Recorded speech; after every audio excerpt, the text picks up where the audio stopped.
Hello friends, welcome to study vlog with Shivendra. आइए शुरुआत करते हैं आज 3 जुलाई की करंट अफेयर्स की। तो सबसे पहला क्वेश्चन है, विश्व खेल पत्रकार दिवस कब मनाया जाता है? तो 2 जुलाई को यह दिवस मनाया जाता है। जैसा कि कल की करंट अफेयर में हमने आपको बताया था कि 1 जुलाई को कौन सा दिवस मनाया गया था, राष्ट्रीय चिकित्सक दिवस, नेशनल डॉक्टर्स डे 1 जुलाई को मनाया जाता है और 2 जुलाई को विश्व खेल पत्रकार दिवस मनाया जाता है। आइए नेक्स्ट क्वेश्चन देखते हैं। अंतर्राष्ट्रीय खिलौना मेला जो 2024 है उसका आयोजन कहाँ किया गया है? तो न्यू दिल्ली में किया गया है इसका आयोजन। SERA और ब्लू ओरिजिन ने अंतरिक्ष मानव मिशन के लिए साझेदार राष्ट्र घोषित किया है। किस देश को? तो भारत को। आइए देखते हैं SERA की फुल फॉर्म क्या है। स्पेस एक्सप्लोरेशन रिसर्च एजेंसी इसकी फुल फॉर्म है। जैसे कि आप सभी जानते हैं कि फुल फॉर्म्स भी एग्ज़ाम में काम आती हैं और खासकर मेंस के एग्ज़ाम के लिए। नेक्स्ट कुछ क्वेश्चंस हैं। भारत दुनिया का तीसरा सबसे बड़ा एयरलाइन मार्केट बन चुका है। भारत और कंबोडिया के बीच सीधी अंतर्राष्ट्रीय उड़ान सेवा भी प्रारंभ हो गई है। भारत राष्ट्रीय वायु अभ्यास तरंग शक्ति की मेजबानी करे। नेक्स्ट क्वेश्चन, एक सींग वाले मेंढक की जो प्रजाति है वो कहाँ पर खोजी गई है? तो अरुणाचल प्रदेश में खोजी गई है। नोमाडिक एलिफेंट ये जो संयुक्त सैन्य अभ्यास है इसका 16वां संस्करण का जो आयोजन है वो मंगोलिया में किया जा रहा है।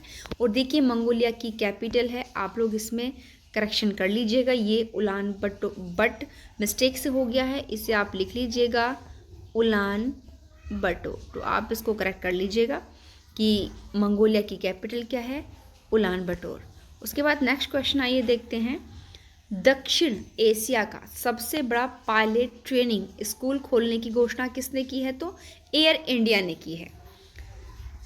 अकेले विश्व का चक्कर लगाने वाले पहला व्यक्ति कौन बन चुके हैं? यानी कि इन्होंने अकेले ने ही पूरे विश्व का चक्कर लगाया है, तो स्टीव फॉसेट, और ऐसा करने में इन्हें 13 दिन 8 घंटे और 33 मिनट का समय लगा है।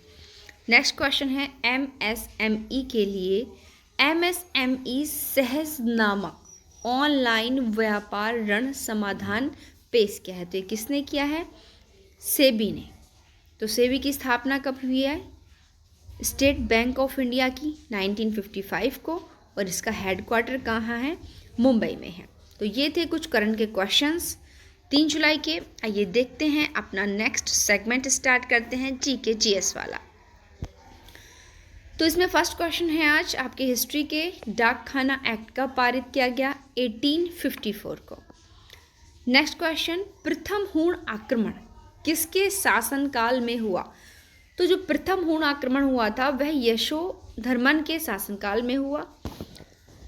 तैमूर के आक्रमण जब हुआ था तो उस समय दिल्ली का जो सुल्तान था वह कौन था? तो नासिरुद्दीन महमूद तुगलक के टाइम में तैमूर का आक्रमण दिल्ली पर हुआ था। वॉइस ऑफ इंडिया इसका प्रकाशन किसने किया? दादा भाई नौरोजी की है। अलेक्जेंडर द्वारा पोरस को पराजित किया गया कौन से युद्ध में? हाइडेस्पीच के युद्ध में पराजित किया गया था। पोरस भी एक बहुत ही महान शासक था, उसने काफ़ी अलेक्जेंडर के साथ अपने काफ़ी साहस उन्होंने दिखाया था और इस चीज़ को माना भी था अलेक्जेंडर, यानी कि किसने? सिकंदर ने। सिकंदर को ही अलेक्जेंडर कहा जाता है। फूलों की घाटी, ये आपके ज्योग्राफी के क्वेश्चन है। फूलों की घाटी किसको कहा गया है? चमोली को, जो कि उत्तराखंड में है। भारत में रबड़ का सबसे बड़ा जो उत्पादक स्टेट है कौन सा है? यानी कि केरल। इनके सबसे ज़्यादा भारत में प्रोडक्शन कहाँ होता है रबड़ का? केरल के अंदर। उत्तर प्रदेश का जो बायोटेक पार्क है वो कहाँ पर सिचुएटेड है? तो लखनऊ में है। भारत में सबसे प्राचीन जो पर्वत श्रृंखला है वो कौन सी है? अरावली पर्वत श्रृंखला। कोरोमंडल समुद्री तट किस राज्य में स्थित है? तो तमिलनाडु में स्थित है, ध्यान रखिएगा।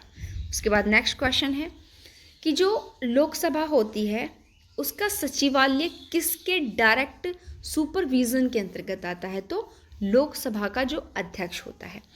भारत के प्रथम महान्यायवादी कौन बने?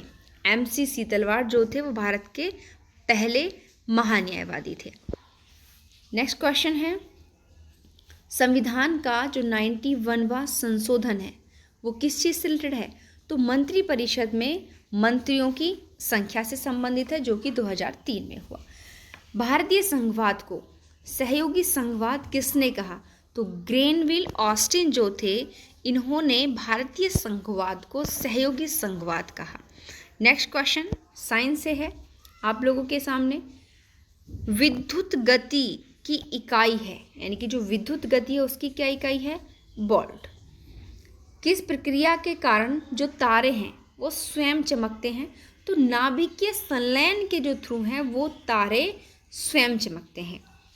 मानव शरीर में पाचन के लिए कौन सी सहायक ग्रंथि उपस्थित होती है? यानी कि हम जो भोजन करते हैं उसको पचाने में सबसे ज़्यादा हेल्पफुल कौन सी ग्लैंड से? तो पैनक्रियास, यानी कि अग्नाशय।